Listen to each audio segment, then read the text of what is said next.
Hello and welcome to Miniature Realms. My name's Stuart and welcome to another quick review from the Warlord Games' Epic Battles Waterloo range.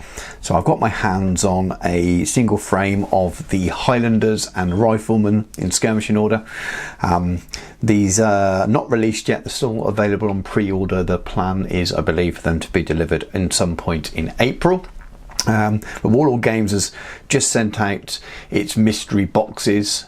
You can order these at different times throughout the year. They do a small size and they do a mega one, I believe. Never bought one myself, but it looks like the people that have bought the mega one, or at least a lot of people that bought the mega one, may well have got their hands on a Highlander frame, and I was able to pick this up on eBay so that I could basically record this video. I really wanted to see the frame close up. I hadn't been able to as yet, and I saw one on eBay. I paid obviously over the odds for what it would be worth as one single frame, but not too much actually.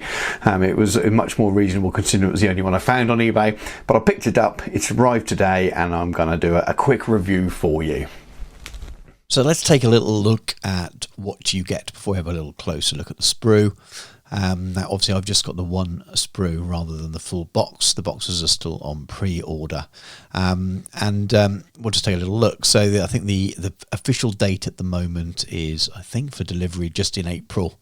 Yes, it's due to be released in April. Sometimes they arrive a little bit earlier with Warlord Games previews, but I'm guessing they set themselves a date which gives them enough time to produce enough, get all the packaging printed and all the rest.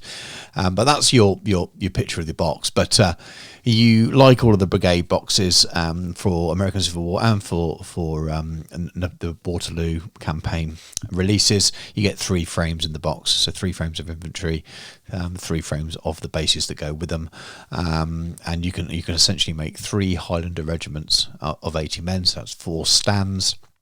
You get 3 mounted brigade commanders, 24 skirmishing 95th rifles, 3 Royal Artillery 5.5-inch howitzers, and a flag sheet, which is the standard one as well. So if we have a little closer look at the pictures, that's the box art when it comes out. And then you can see the closer up pictures of the studio painted miniatures. So the 3 regiments that fought in kilts and full Highland dress, I suppose, at Waterloo. You can obviously, if you're playing different areas, different things like the Peninsular War, there may be other regiments that you could represent with these. Now, I don't know. This is a good question, actually. So maybe people watching this video, which other regiments fought in the Napoleonic period? I'm guessing Peninsular War, really, for the British, who also wore this Highland dress with kilts, etc., etc. Who else could there be? So put your answers in the comments below. It'll definitely help me, and I know a couple of other people have commented recently. So there's your skirmishing 95th, and then your howitzers and your brigade commanders. Picture them from the back. Your flag sheet, which is the same you have in all of the other brigade boxes and the starter sets as well. And if you buy directly from Warlord Games, the recommended retail is 25, and I think if you follow the prices from some of the independent retailers, you can get them for around that sort of 19.50, 20, 21 pound mark, depending on what discount level they do. Now, I didn't get the bases with it. These are from my existing collection. I don't believe the bases were supplied with it as part of the mystery box. At least I didn't see that on the unboxing video that I saw on YouTube. But I wanted to illustrate for those people who may be watching this video that haven't bought any of the existing releases to do with Epic Battles or to do with Waterloo as yet. I know a lot of people watching this on the channel will be well used to the amount of content I've put out around Epic Battles, American Civil War and Waterloo, and have bought and own lots of stuff themselves already, so these won't be a surprise. But you get your standard base frame with 6 epic bases, which are 60mm by 20mm. You get 220 by 20mm square bases, and you get a 42 by 30mm base. Now that's supposed to be for your artillery piece. The squares are there for your individual commanders. And then these are for your infantry or cavalry if it happens to be a cavalry sprue. Right, we can put that out of the way now. We can focus a little bit more on this.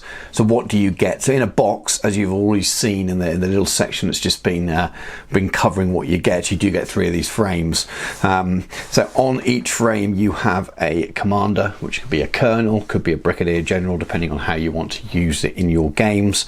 You have your 5.5-inch howitzer, and the way that gets together, there's 2 sides and the gun goes in the middle. You have 8 individual skirmishing riflemen, and these are they call them 95th, but they could easily be the Royal 60th. They could be King's German Legion. The uniform is pretty much identical, and then you have your 8 strips of Highland troops, of which 2 go on each one of those stands, and you have 1 command stand there, giving you a full regiment of 80 men if you want to use 4 stands for that. Right, let's have a little bit of a closer look at the individual parts. We'll focus on the top of the frame first. Excuse the messy cutting mat below. It is a very heavy workload cutting mat. So we have the Scottish brigadier or colonel here, depending on how you wish to use him within the game. It's a different sculpt to the officer that was on the standard British infantry frame, obviously as a Highland officer himself, which is nice because you'll be able to use that throughout the army as well. You have your 5.5-inch howitzer, and these are really interesting. So with the cavalry sprues, the Royal Horse Artillery, you get a 6-pounder and a 9-pounder gun, and the sculpts for the crew themselves are slightly different, which means you can mix and match a little bit between the sides and between the types with the gun, which gives you a bit more variety rather than using the one single. Now this is Royal Artillery rather than Royal Horse Artillery, and they have a slightly different pose yet again compared to, if you just see me bring this on here, compared to the ones that are on the standard British infantry frame. And the wheels are the same size, which again means you can mix and match the sides with the sponge and the sides with the gunner and things, and create lots of different variations for your builds. So lots of different combinations, whether it's just a straight swap between using a gun and the different crews, or just swapping one side or the other. It means if you trim them all off and work them out, you can get some real variety, which is really nice. So if those of you who haven't already kind of glued those together, could be worth looking at that. Then you have your skirmishing 95th. Now when the game was first announced and the first sprues were shown, there was a little bit of consternation about the frame of 90, the stand of 95th rifles in line, which comes on the standard infantry sprue, and that's because during Waterloo the 95th rifles spent a lot of time not skirmishing, actually within the battalion in line waiting, or in square, during that battle, and that's why they were the way they were. But a lot of people are like, but the 95th, they are sharp, you've got to see them skirmishing. Well, we've got them now, which is really, really nice to see. Now, in an ideal world, I'd have loved to have seen a full 95th sprue with a few more of these guys on and the line ones on, but it's really expensive to produce plastic frames and the moulding and the tooling, and it's been explained by Warlord Games why the route they went. Not everyone likes it.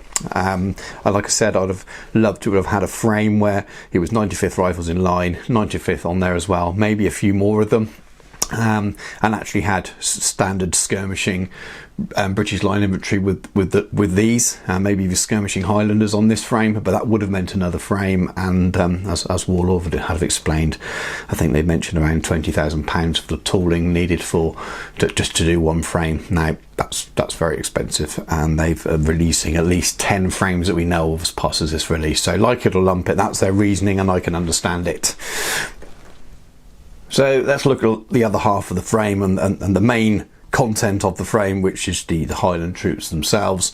And as I said in the earlier part of this video, you've got 8 strips there, of which you can make 4 full stands, including your command stand here, where you've got your flag bearers, you've got a piper, a sergeant and an officer, and very nice they are too. Now we've all seen the pictures of these online, the painted ones that I showed earlier in the video as well, so the sculpts themselves aren't exactly a huge surprise, but it is nice to finally see them up close.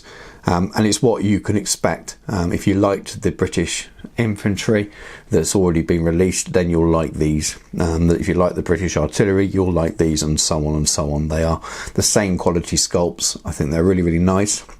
I like the way they're ranked up. I like the way this game looks. So I'm positive about these generally anyway. It's not for everyone. Like any game isn't for everyone, but I think the quality of the sculpting of these looks pretty good for what you get. And the value for having these things in plastic and the sheer amount of men you get in plastic as well seems pretty good. So it was a big thumbs up from me as a fan of the whole Epic Battles releases. And if you're not into it, you're probably not watching this video anyway. So a few final thoughts. I'm really excited to get hold of them. I'm looking forward to getting some more when the pre-orders actually ship. I don't think it'll be too long now. If we've seen these already, maybe they'll be a bit earlier than expected. I suppose April is only next month anyway, as we are into March now. I think a lot of people will talk about the 95th here and how you might need lots, and then that one brigade box, so 3 sprues of these, will provide you with the 3 regiments of Highlanders that you see at Waterloo. Only the 3 that we mentioned earlier in the video actually were at Waterloo, if you were doing Waterloo themselves, which is what this release is all about. So you technically wouldn't need any more than 1 brigade box, but that wouldn't give you maybe enough riflemen. So that's one thing. I imagine I'll be buying extra of these just for extra riflemen. So the way we'll find there are people out there with extra Highlanders. Now with my skirmishes anyway, I'm putting 4 to a base. I did with the American Civil War, and I think even how Warlord Games pictured them for the American Civil War release. I've done it with the Voltigeurs I've painted already, and it looks great. And the extra space just really, really works. In fact, right on my desk in front of me here, I actually have some American Civil War, and as you can see, 4 spaced out on the bases. Looks fine for skirmishes. So you can get yourself an extra couple of stands out of them by doing it that way, and you actually get enough stands in the box to do that anyway. You will have enough spares, so that would be one tip to make them go a little bit further. Other than that, yeah, I think eBay and things will be the way to go. But again, I'm guessing they've tried their best to kind of get as many different things out on these sprues due to the cost behind producing a plastic sprue, and if it's successful, maybe we'll see more and more things like this in the future. But anyway, thanks very much for watching. If you are new to the channel and you're interested in Epic Battles Waterloo, there's a lot of content on, and there's also Epic Battles American Civil War stuff and a bit of bolt action and loads of other things on there. So maybe look at giving us a subscribe, give us a like, and I'll catch you all soon.